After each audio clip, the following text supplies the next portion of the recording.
Allow me to begin by thanking Dr. Bersick and the organizers and the sponsors for the opportunity to be here. I'm truly honored and pleased to be able to be the inaugural speaker for the Bochum Jean Monnet lecture series on EU-Asia relations, and to try and help kick off the conference that we're going to be having over the next couple of days on Asia and Europe and the quest for connectivity. It's really wonderful to be here in Europe again and to be together with friends, old and new.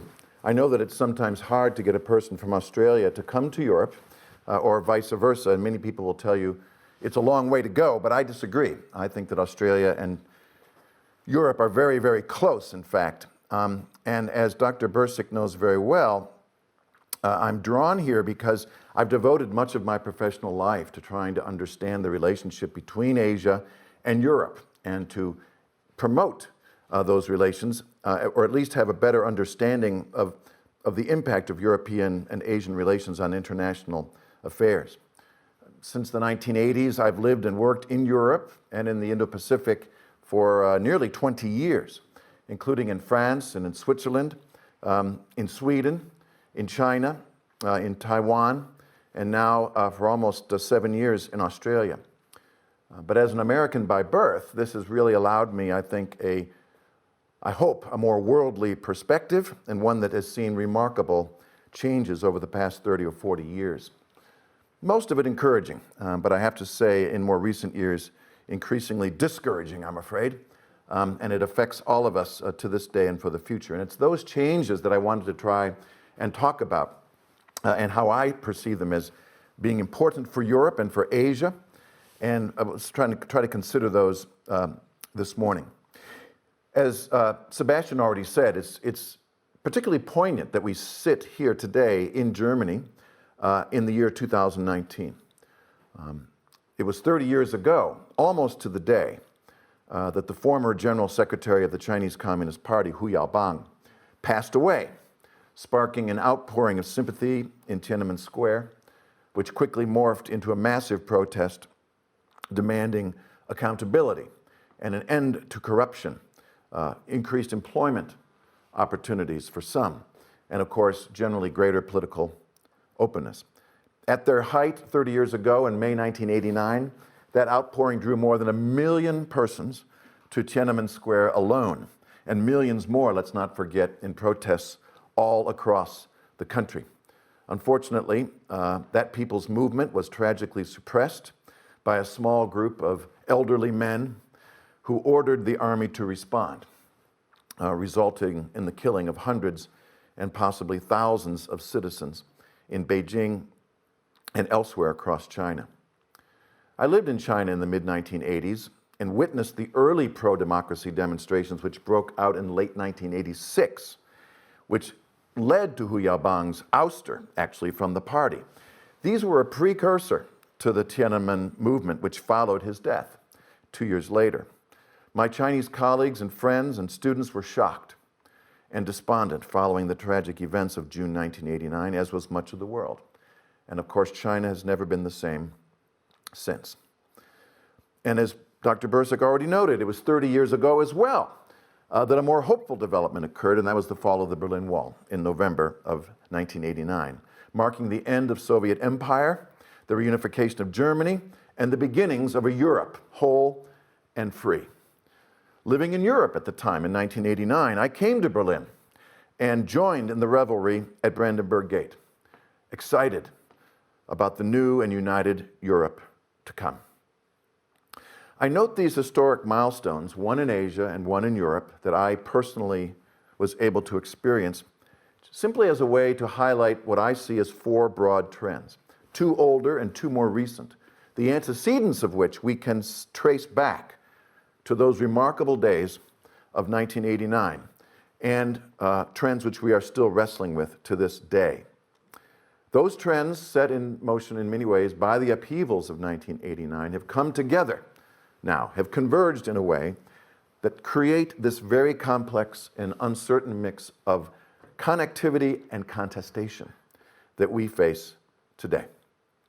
The 2 longer-term trends that have been in motion since 1989 have been, first, globalization and the spread of democratic ideals, And second, the rise of Asia, and particularly East Asia and China, to become today the center of gravity in economic, diplomatic, and security affairs. Now let's look at those first two trends, and I'll consider the two more recent ones in a moment. With the fall of the Berlin Wall in 1989, of course, came tremendous and largely positive changes to the global order. It foretold the end of the 40-year Cold War and the division of Europe. It foretold the end of the Soviet Union and its authoritarian empire across Eurasia. And it opened the door to the spread of liberal values. Democratic institutions, the rule of law, civil liberties, fair and open economies, respect for human rights. As the basis for stable and prosperous societies, it spread to Central and Eastern Europe and to Eurasia and beyond. According to Freedom House, a US-based think tank and research institution, in 1989, more countries were identified as not free than those that were identified as free, 62 to 61, and 44 countries at the time were rated as partly free. By 2012, countries rated as free were nearly double those that were rated as not free, 90 to 47, while the number of countries rated partly free remained relatively steady over that period. The breakdown of the Cold War order also helped unleash the forces of globalization, and ideological blocks melted away. Borders opened, societies prospered. Global GDP soared between 1990 and 2010. Looking at World Bank figures, global GDP more than tripled between 1989 and 2008, from 20 trillion US dollars to more than 63 trillion US dollars. The Global Trade Openness Index, which measures the value of total global trade, imports plus exports, as a share of GDP, nearly doubled over this period from 36% to 62%. And meanwhile, and again, according to the World Bank, the percentage of persons in the world living in extreme poverty, defined as less than $1.90 a day, plummeted over this period from 37% in 1990 to less than 10% today. And of course, this figure includes hundreds of millions of Chinese who immensely benefited from the post-Cold War globalization wave. These are crude measurements, but they're nevertheless indicative of this remarkable change in democratization and globalization which has taken place since 30 years ago. And for Europe, these changes were especially dramatic. In 1989, the European community numbered just 12 member states with a collective GDP of about 6.1 trillion. Today, the Union, of course, has grown to 28 members, and that growth has been mostly from the former Soviet bloc and former Republic of Yugoslavia, with a collective GDP today 3 times that of 1989 at about $18 trillion. The EU has a single internal market, a common currency amongst 18 of its members, and accounts for nearly a quarter of global GDP. And of course, European countries today are ranked at the very, very top of the globalization indices out there. The KOF Globalization Index, for example, which uses economic, social, and political indicators to measure the extent with which a country is integrated in the world. Using that measurement, the Schengen countries hold 29 of the top 35 spots on the Globalization Index and 15 of the top 15. So the 15 countries rated as the most globalized are all European Schengen countries. So in spite of its many ongoing challenges, the EU, which let's not forget, won the Nobel Peace Prize in 2012 for advancing reconciliation, democracy, and human rights in Europe. In spite of its challenges, the EU stands at the very forefront of globalization and democratization trends which kicked off in 1989. And, as it should, continues to be a vanguard for those principles of globalization and democratization today. Let's turn to the second major trend, the rise of China, and more broadly Asia since 1989.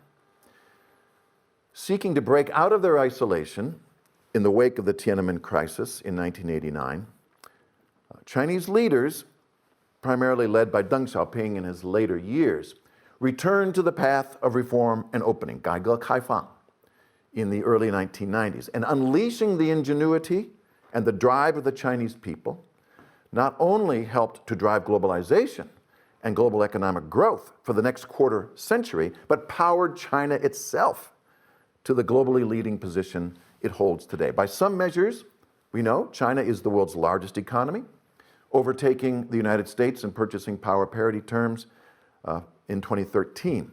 It's the world's largest exporter, the largest consumer of electricity, the #1 emitter of greenhouse gases. It has the most cell phone subscriptions and internet users. It imports the second largest amount of crude oil. It has the second largest military budget. It's the second largest contributor to the United Nations and to UN peacekeeping operations, and boasts 7 of the 10 largest container ports in the world. Over this remarkable period of 1989 to today, China has doubled its globalization index, and of course it's become so much more integrated with the globe economically, politically, and socially. And in so many ways, these 30 years have transformed not only China, but have transformed the global dynamic of economic, political, and military power. Asia as a whole, and especially East Asia and the Pacific, has also enormously benefited over this period, with the region's GDP quadrupling in current dollars from $6 to $24 trillion. Australia, Japan, Singapore, Malaysia, New Zealand, South Korea, and Thailand rank highest in the region today in terms of its globalization and integration, all with rankings actually above that of China. And interestingly, over the past 5 years, it's the Asia-Pacific region, according to Freedom House, which has made the most gains in terms of political rights and civil liberties, in spite of the retrogression that we see in China. And throughout all of this, the EU, China, and Asia have enormously benefited, especially economically, over the course of these past 30 years. Having deepened their trade and their investment relationships, engaged closely on a range of regional and global issues, and institutionalized partnerships like the Asia-Europe meeting, EU membership in the ASEAN Regional Forum, EU strategic partnerships with countries like China, India, Japan, and South Korea, and free trade agreements and other formalized economic arrangements between Europe and Asian partners, such as the one that entered into force just 2 months ago, the EU-Japan Economic Partnership Agreement. So by and large, these two longer-term trends, globalization and democratization on the one hand, and the rise of China and East Asia on the other, have been benefits. They've been largely positive and important foundations for growth, relative stability, and of course the connectedness that we see between the EU, China, and the wider Asian region. I think we should take that as a remarkable set of accomplishments and largely as good news. That's the good news. Now I need to turn to less encouraging news. 2 other important but more recent trends that we've seen over the past 10 to 15 years. Interestingly and disturbingly, these trends have arisen out of those first 2 trends, but they increasingly challenge them now and threaten to undermine the positive aspects of globalization, the positive aspects of the liberal rules-based order, and the positive aspects of the rise of China and Asia. What are they? Well, of course, the first is the, I would say, resilience and resurgence of nationalist and authoritarian governance. China, of course, stands out in this regard, but it's not the only example. Elsewhere around the world, we see this trend of less liberal, less open, less democratic regimes gaining in strength and in numbers. The most recent analysis, again by Freedom House in 2019, sees democracy in retreat, as for the 13th year in a row, according to their measurements, there has been a global decline in civil liberties and political rights, not only in places like China and Russia, but even in democracies like the United States, as well as in countries in Europe, such as Hungary and in Poland. This development is very much related to one of the earlier longer-term trends I noted, the rise of China. The most interesting aspect of this trend is not that China has not democratized. The widespread narrative that experts in the democratic world expected such an outcome is erroneous, is wrong. Any person who understands China and its history and its current trajectory, I think, would be very unlikely to believe that the country would democratize in the same way other communist authoritarian governments have done in Europe, for example. At best, over the past 30 years, we could have hoped that China would become more open, more just over time. Instead, what is most interesting and challenging is that China has actually strengthened its authoritarian system, grown in comprehensive national power, and begun to promote its political and economic system as a legitimate alternative to others, including the liberal order. This is an entirely unfamiliar and uncomfortable circumstance, accustomed as the liberal order has been to the weakness and failures of authoritarian regimes, especially with the fall of communism in Europe and in Russia. China and other hopefuls of the illiberal persuasion seem to have realized what Russia's foreign minister identified as real competition in the marketplace of ideas, that the liberal order has lost its monopoly on the desired outcomes of globalization. Perhaps most importantly, in all of this, we need to recall that the central motivation of this approach by China, indeed nearly the motivation of all aspects of Chinese domestic and foreign policy, is to ensure the survival and the legitimation of the rule of the Chinese Communist Party. We should not lose sight of that. As the recent excellent report on China from the British Parliament makes clear, and I've not seen another major liberal legislative body undertake such a serious and insightful effort, so I congratulate them. I'm quoting here. They say, "Protecting core interests is what all states try to do in foreign policy. But what makes China different is that those interests are inextricably linked with the interests and perceived legitimacy of the Communist Party." That's critical. This unavoidably creates, not quoting now, that's unquote. This unavoidably creates conflicts of interest and values then between China, the EU, and the broader liberal democratic world. Not only with regard to how China's domestic house is ordered, but how China and other illiberal regimes wish to see the international order ordered. And we can only expect this tension to grow going forward.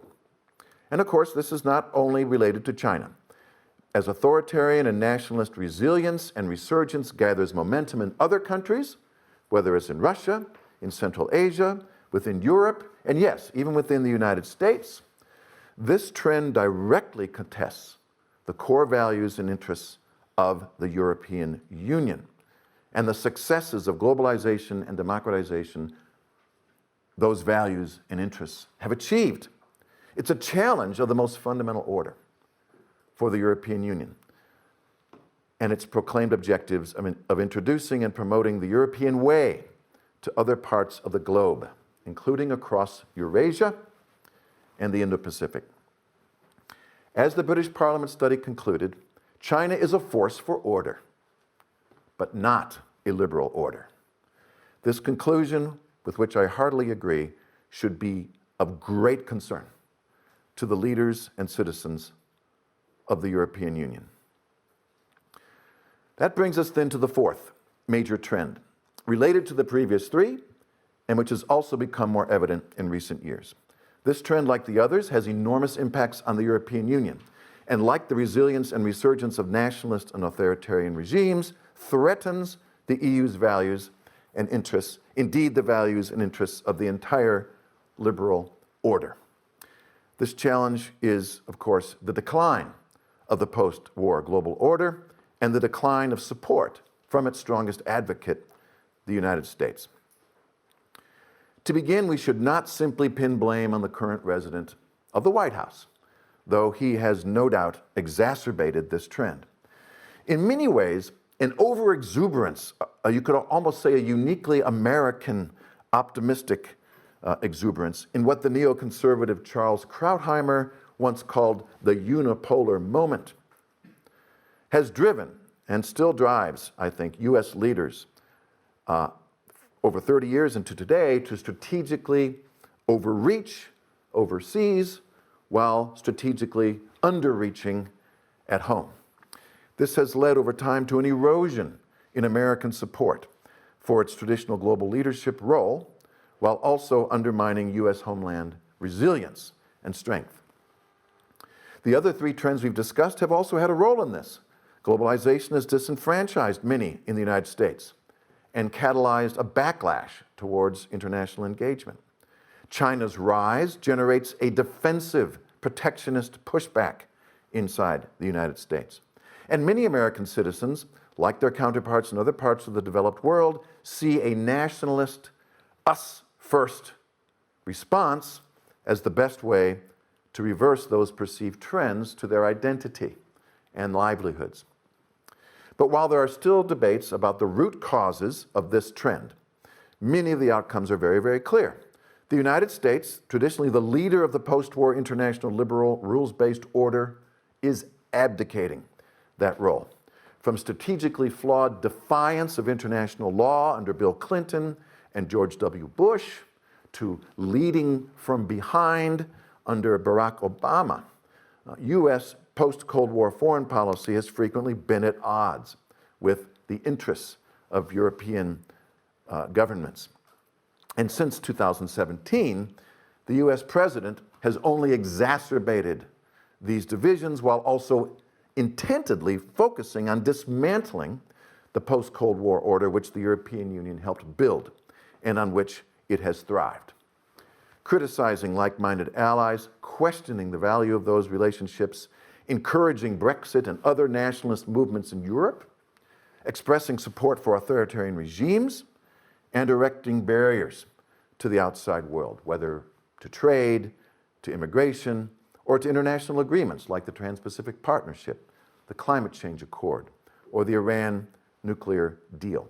The negative impact on global governance and the rules-based order is becoming, unfortunately, increasingly clear and has left an opening for those other key trends, such as the rise of China and the resurgence of authoritarian and nationalist governments, to exploit. And it's clear they are certainly trying to exploit these divisions.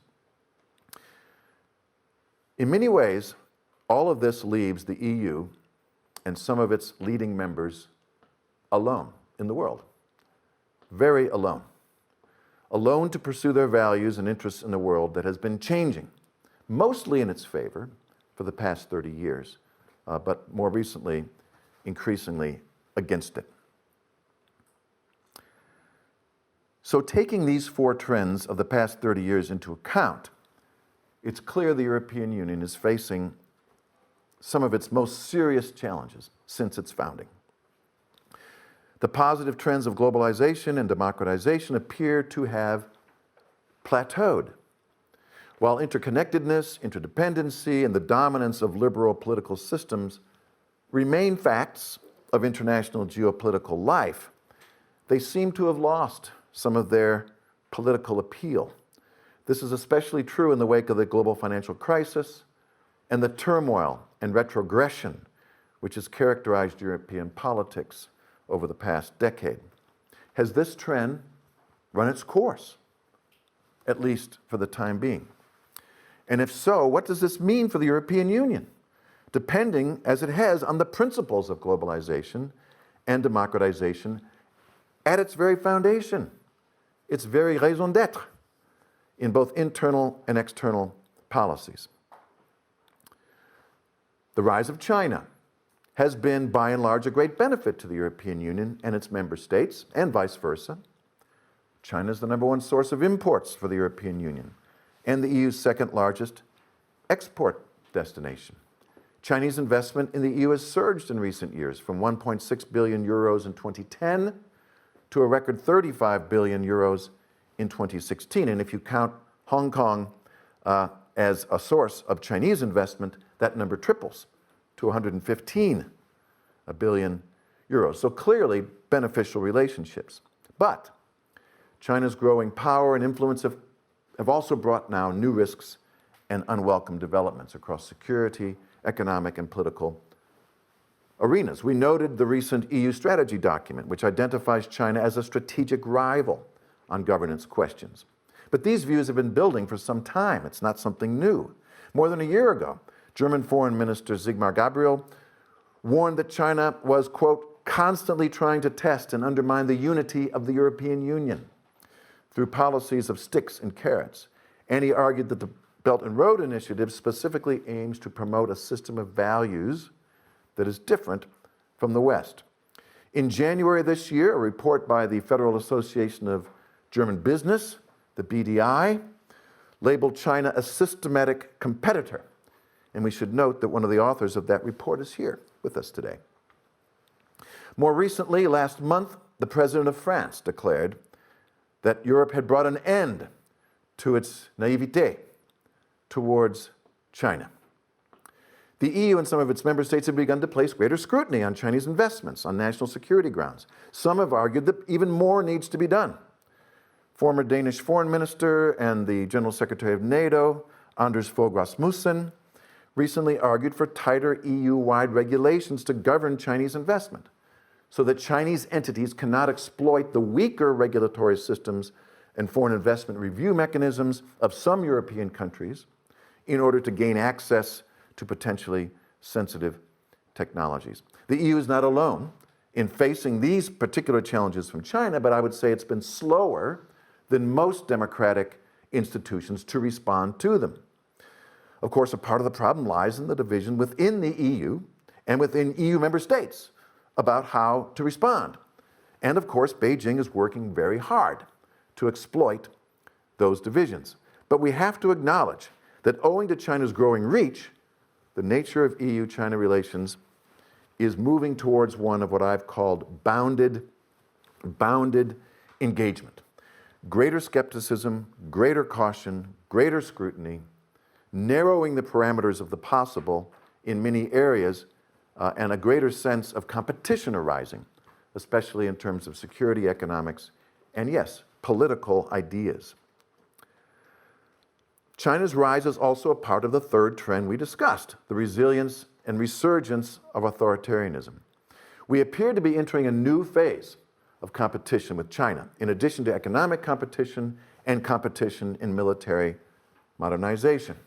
Today, under Xi Jinping, in a 21st century battle for hearts and minds, China is investing powerful resources to compete in the realm of ideas and political influence in an effort to legitimize the Chinese Communist Party and China's economic and socio-political model. In addition, the EU faces a more immediate threat from Russia, which seeks to undermine democratic processes in Europe while promoting anti-EU and other nationalist parties. And we see within the EU itself growing popularity for such movements and political parties. This is not merely a question of domestic governance in countries like Hungary or in Italy. It threatens the very existence of the European Union. In his recent article about the return of geopolitics and the German question to Europe, Bob Kagan writes that all around Germany, the viability of the European Union is in question. To the east, illiberalism and authoritarianism in the Czech Republic, Hungary, Poland, Slovakia. To the south, Italy, governed by a nationalist and populist parties with a questionable commitment to the European Union. To the west, he sees France just one election away from a nationalist electoral victory, which would be of enormous consequence. And to the north, the victory of nationalist populism, which is Brexit. Even in Germany, the AFP, the Alternative for Deutschland, is the third largest party in the Bundestag.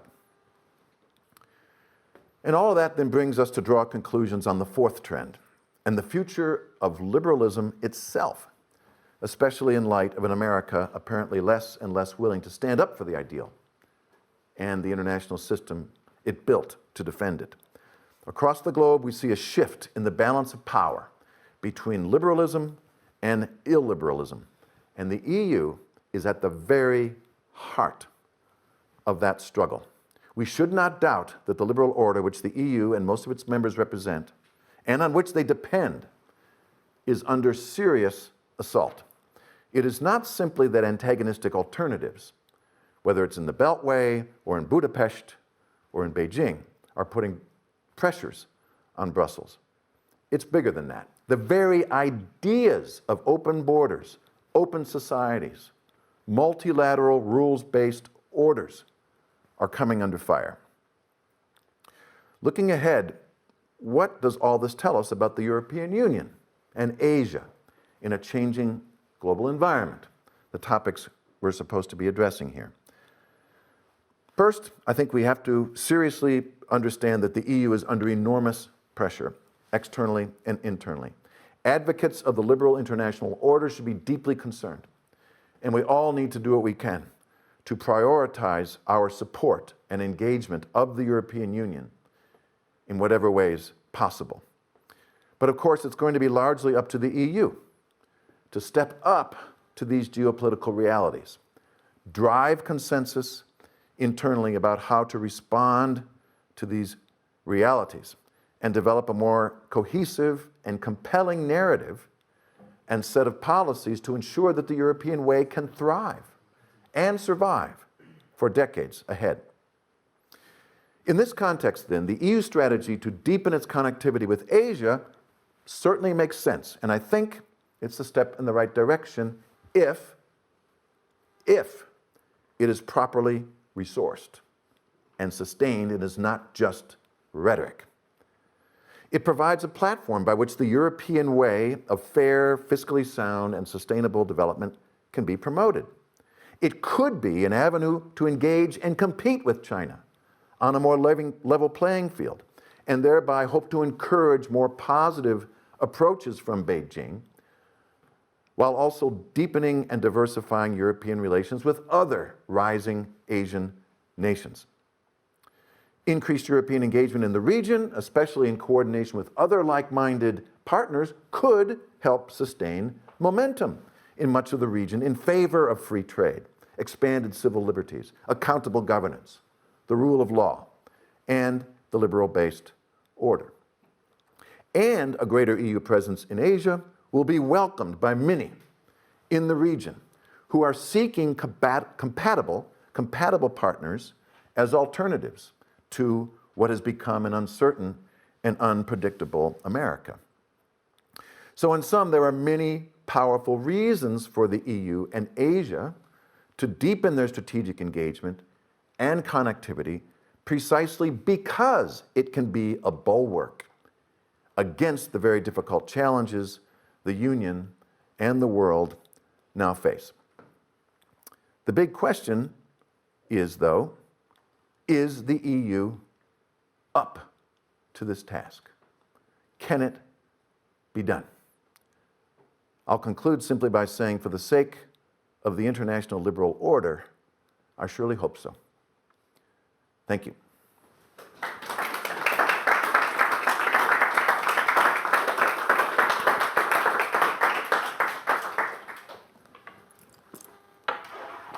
Well, thank you, Bates, for this tour d'horizon, and I think you managed to refer to those factors and processes that do define political affairs, the international political economy of EU-Asia relations, internally and externally, and now we have the opportunity to engage, to connect with you directly. Are there questions? Comments? Mr. Strack, you are one of those behind the latest strategy of the Federal Association of German Industries in Berlin. One of the authors, the co-authors, you have dealt with Asian affairs now for a long time. Who will be on the next panel? Please, yeah. Yeah, my question is quite simple. First, Gill, I found this really extremely challenging on the one hand, but it was lovely to listen to you, and I really enjoyed your analysis. And my simple question is, you put us in Europe is quite a lone position, but actually we are 27 not so small countries. Some of them are small, but some of them, Germany, France, we are bigger and we have international exposure for very long. You could include to the 27 friends countries, you could include Great Britain, be it with Brexit or without Brexit, belonging to Europe and being a strong liberal host as it has ever been. You could include Switzerland. And my question is, the first country I remember doing really a fundamental change vis-à-vis China was Australia. And at that time, Australia really was alone with this change in policy. Many countries joined later into decoupling from China more. What is your analysis in why did Australia start so soon? And what is your perception of the possibility of a new alliance of like-minded countries vis-à-vis China? Thank you for that. I realize I was probably, in some ways, overly pessimistic or delivering a rather discouraging message, but I think it's useful for us to at least take it seriously and to recognize that this challenge is not going anywhere, and we need to all take it a lot more seriously. So if in my pessimistic message I was able to at least encourage a deeper set of thinking, then it was useful. I agree with you, I think, in the premise of your question that we are not really alone. There are many countries around the world that have increasingly understood this challenge, and yes, are like-minded and are looking for partners, looking for others to work through just how it is we're going to preserve the liberal order as we've come to know it. And Australia, I think, is an obvious partner in that endeavor. Why did Australia seem to be one of the early governments out of the gate on this problem? I'm not sure exactly, but I think it probably in part has to do with the degree to which Australia is dependent on China. I think among G20 or among OECD countries, Australia is probably the most trade dependent on China. Something like 30 or 33% of Australian exports by value are to China, a third. So high degree of trade dependency. And China is becoming an increasingly important investor in China, in Australia, although it's not the largest, but nevertheless growing quite quickly. There's also been, over the last 10 or 15 years, a dramatic increase in immigration to Australia from China. So I think, in a sense, the intensity of the engagement, while generally positive, was such that as more negative aspects of that engagement became clear, that I think forced the question to the forefront more rapidly in ways maybe other governments around the world have not experienced.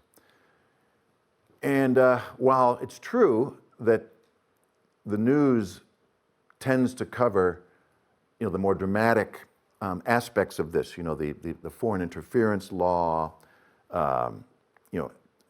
examples of Chinese government manipulation and cultivation of politicians, things like that. I have to say that the debate remains very lively and contested in Australia. And I don't think we're through yet with this. There are very powerful voices in Australia who are not ready and do not wish to go down the pathway of open confrontation and competition with China. They don't think it's strategically wise. They think it potentially dangerous to Australian interests. And so in that sense, it's very similar to what all of us are grappling with, right?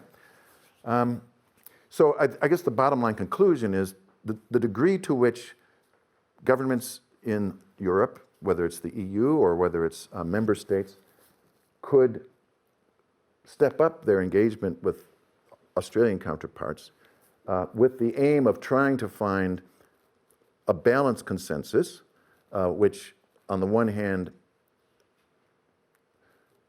recognizes and tries to bound the more troubling aspects of engagement with China, while at the same time maintaining basically constructive relations, would be, I think, very beneficial to do, and maybe a part of the connectivity strategy, although not publicly stated as such, ought to include those sorts of consultations with other governments, including Australia and Asia. Mr. Lee. Thank you. Professor Gill, I want to echo, first of all, what Mr. Strack just said in complimenting Australia for the positions it has been taking, in particular with regard to cybersecurity and 5G. I think we in Europe should follow Australia's lead. But my question is about Asian perceptions of the role of Europe. I mean, it's not easy to create an understanding of the role that Europe could be playing in the context of connectivity between or along the Eurasian continent. But even more difficult it might be to understand what Asian players are expecting from Europe. And there are two questions I want to ask in that context. One is over FOIP, the free and open Indo-Pacific. What are the expectations from the Japanese and the Indian side? And the second question is about cooperation in the realm of security in a very broad sense. As you know, the European Council has passed conclusions on security-related cooperation with Asian countries last summer. How is that being perceived in Asia? How realistic is that from the angle of relevant governments? Well, thank you for that. It's a difficult question to answer in some ways. At a broad strategic level, I think that nearly every government and society in Asia would strongly welcome a serious, well-resourced, and sustained effort by the European Union and its key member states to have a greater role, a greater presence, a greater capacity to try and shape developments in Asia. I think it's generally welcome. It certainly is in Australia, and I think also in countries like Japan or India. The risk, of course, is that nothing comes of it. That after all of this, high-profile rhetorical undertaking, which is the Asia connectivity strategy, that then nothing follows from it. We don't see more resources. We don't see, building out of diplomatic presence. We don't see sort of the money behind it. to further develop the concept. In the paper that I'm going to give later today, I make the point that let's see an early and high-profile win. Where is there a concrete example of the EU-Asia connectivity strategy on the ground, somewhere, in India, in the Philippines? Where is it? Let's see one. That would be very powerful, I think, and have it properly branded, and you can point to it and say, that's the EU-Asia connectivity strategy right there, that project or that diplomatic initiative, or, that would be great. And I know that takes time and it has to be done in the right way, but let's see it early. Otherwise, I think people will be disappointed and say this is just one more EU rhetorical flourish, which isn't being properly resourced. And so we'll have to see where that is. But I think generally welcome, right? On the question of the free and open Indo-Pacific, I would urge, I think it was very clever on the part of whoever came up with the connectivity strategy to explicitly avoid saying that it's related to the free and open Indo-Pacific. I think that's probably smart, honestly, because that concept, while I would agree with it in principle, I think has run into a fair bit of opposition and sensitivities because it, unfortunately, I think, has been sort of misbranded or misinterpreted as about China, purely about China. And of course, the Chinese have been very effective at trying to create that perception as being an anti-China measure. So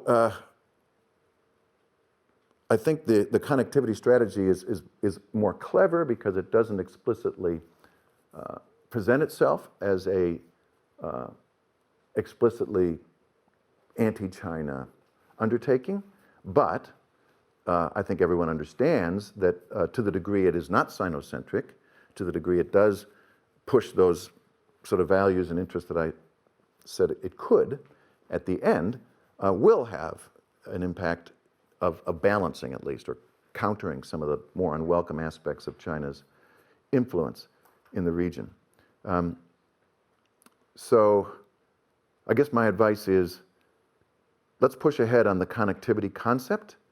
Let's see some concrete examples of it. And I think you'll find a welcome audience and a welcome governments in the region that want to see more in the way of European engagement in the region. Mm-hmm. Yeah, thank you. Heiner Rötz, Faculty of East Asian Studies. Thank you very much for your presentation. My question goes to your notion of liberalism. You said that the liberal order is beginning to lose its leading role globally, and it is challenged by authoritarian models of rule, among them the Chinese model. But wouldn't it be necessary to distinguish between, to put it very roughly, between economic and political liberalism? We didn't make this distinction as if these two were just two sides of a coin. But I think it's my impression that this is not the case, that we live in a situation here in the West, first of all, where the economic side of liberalism erodes the political side, in the sense that more and more voters, for example, have the impression that they have no chance any longer to see themselves as authors, as co-authors of a polity, because everything is just dictated by economic markets, by lobbyists, and so on and so on. So this model seems to make itself unattractive.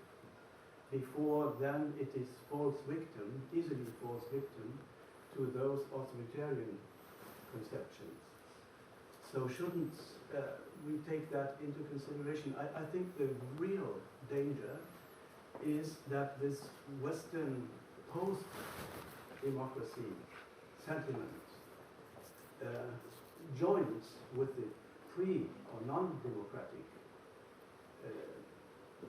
model from China, and this mixture, this might be the real dangerous thing. So there's not just a threat from East Asia, but half of the threat comes out of our own societies that no longer find the true balance here.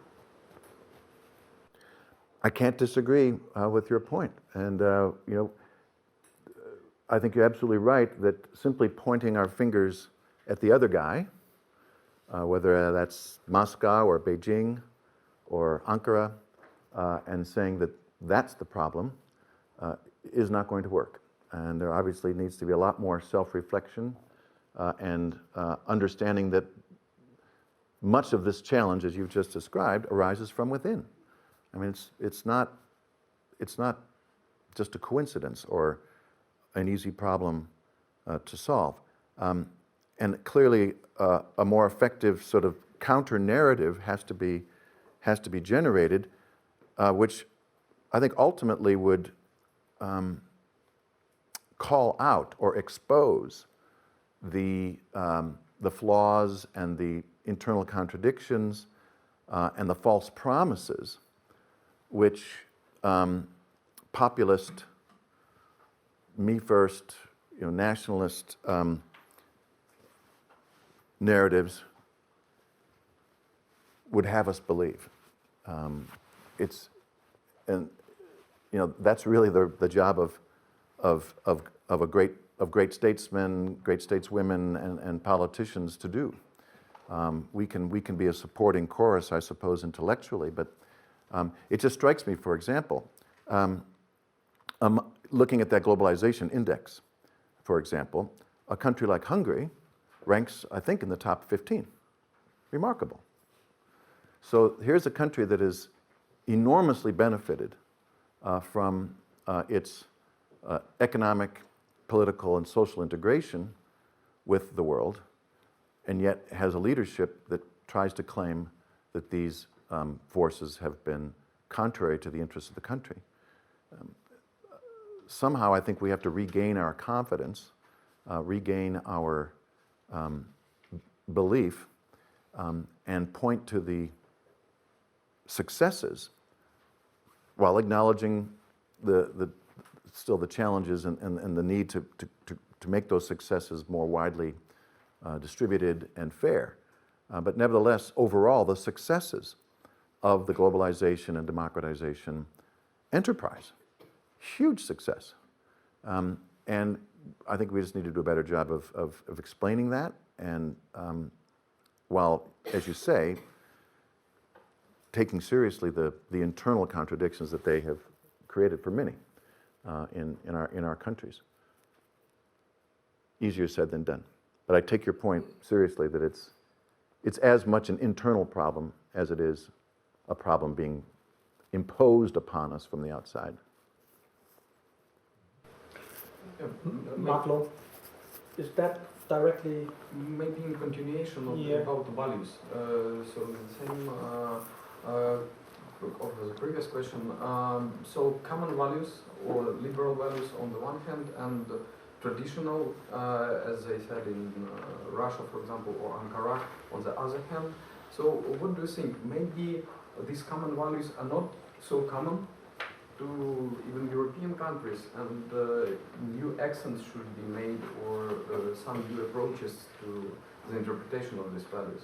So to make it more attractive and more understandable even for countries as Hungary, Poland, as you mentioned, even for Ukraine, because we are under influence of democratization process connected to IMF financing.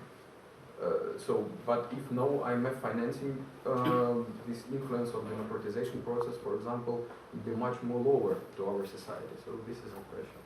What do you think? Should be reshaped attitude or new accents? Yeah. I don't think we have all the answers to those very, very deep and fundamental existential questions. I do think, though, that the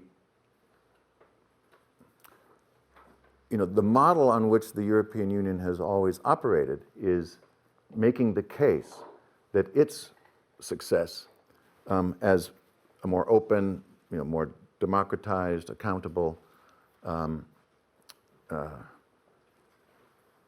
political body can be, exported, right? I think that probably demands some very, very serious reconsideration as the core, motivating policy for the EU's internal and external strategy. Somehow or another, I think we're entering an era where the EU is going to have to assume a little bit more in the way of geopolitical realism, which is going to have to include an understanding, or at least a recognition, that the European way is not going to be accepted everywhere, at least for now. Maybe at some future moment, but not now. And in other words, I don't think the EU can continue to have that core motivating principle dominating all of its engagements with other countries, right? It's not realistic. It's surely the case, if it ever was the case, in our dealings with China, and now with countries like Russia. Somehow a harder edged geopolitical realism must play a greater part of engagement with countries like that, and not see that as a failure. I mean, it's simply a fact for the foreseeable future that the EU is not going to be able to export its model in certain parts of the world, and as a result, a different motivating strategy has to drive the decisions in Brussels and among the member states, which is becoming more realpolitik, I think. You said something at the beginning about how Germany succeeded somehow in both standing for the sort of post-modern belief in the end of history on the one hand, with some pretty hard-nosed realpolitik and how it dealt with Russia, or the Soviet Union, for example, and others. Maybe something along those lines is exactly what the EU needs to be doing going forward. I mean, I'm sad to see that that's true, but we have to be realistic about this if the European Union is going to survive. Okay, very Okay. brief comment. Yeah, Professor Su Chang-he, Executive Dean, School of International Relations, Public Affairs, Shanghai, Fudan University, Shanghai. Thank you.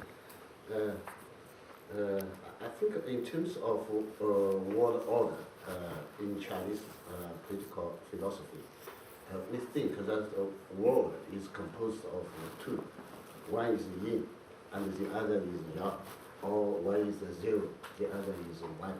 And I think German scholars may be very familiar with your philosopher Leibniz, who translated that book into German.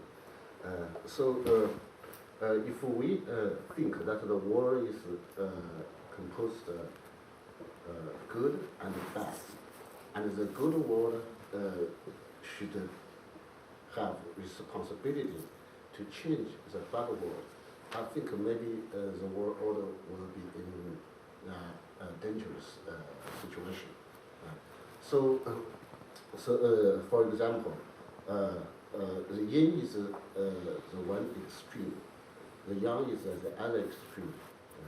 We think that the opposition of truth may be not false. The opposition of the truth may be also truth. Then, if we take this position, it is possible for cooperation between the yin extreme and the yang extreme. That means the contact of extremes, not a conflict of extremes. So I think some years ago I also researched about the liberal international order, but I think that is a little bit dangerous for construction of world order, because the liberal order think the illiberal order is bad. Then the liberal order should take measures to change the illiberal order.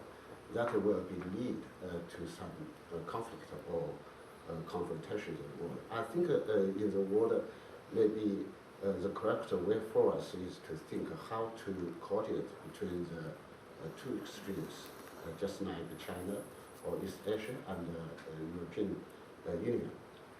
As a scholar, I'm always optimistic about the future of European Union, because I think if European Union take measures of divide and rule policy, then that maybe means the collapse of the EU.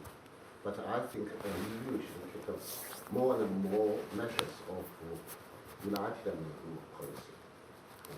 So I am not agree with the official policy, such as the Geoeconomics theory, who think that the Anglo-Saxons members should take official policy to contain the united of continent.